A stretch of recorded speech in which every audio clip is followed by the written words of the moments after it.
আজকে আপনাদের সামনে একটা ভিডিও তুলে ধরবো। এই ভিডিওতে যে জনসমাগম দেখতে পারবেন, জনবিস্ফোরণ যাকে বলে, সেই জনবিস্ফোরণ দেখে আপনাদের মনে হতে পারে যে বাঙালির শ্রেষ্ঠ শারদ উৎসবের কোনো পুজো মণ্ডপের চিত্র। কল্যাণী আইটিআই মোড়ে যে মালয়েশিয়ার টুইন টাওয়ার হয়েছিল, তার সামনে যে ভিড় জনসমাগম হয়েছিল, সেই ভিড়ের চিত্র আপনাদের মনে হতে পারে। বা লেক টাউনের শ্রীভূমি, যে ভ্যাটিকান সিটি দেখবার যে ভিড়, সেই চিত্র আপনাদের মনে হতে পারে। আদৌ কিন্তু তা নয়।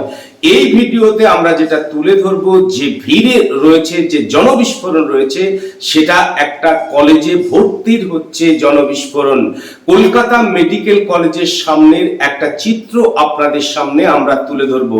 কলকাতা মেডিকেল কলেজে এএনএম জিএনএম এ 160টি সিটের কাউন্সিলিং চলছিল। সেই কাউন্সিলিং এ, অফলাইন কাউন্সিলিং এ একেবারে জনবিস্ফোরণ, মানে সমুদ্র যাকে বলা চলে, আছড়ে পড়ে সেই ভিড়। অবাক করা সেই চিত্র আজকের ভিডিওতে আমরা আপনাদের সামনে তুলে ধরবো।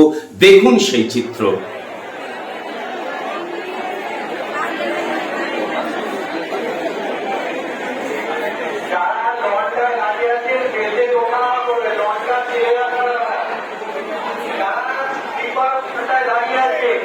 জন্য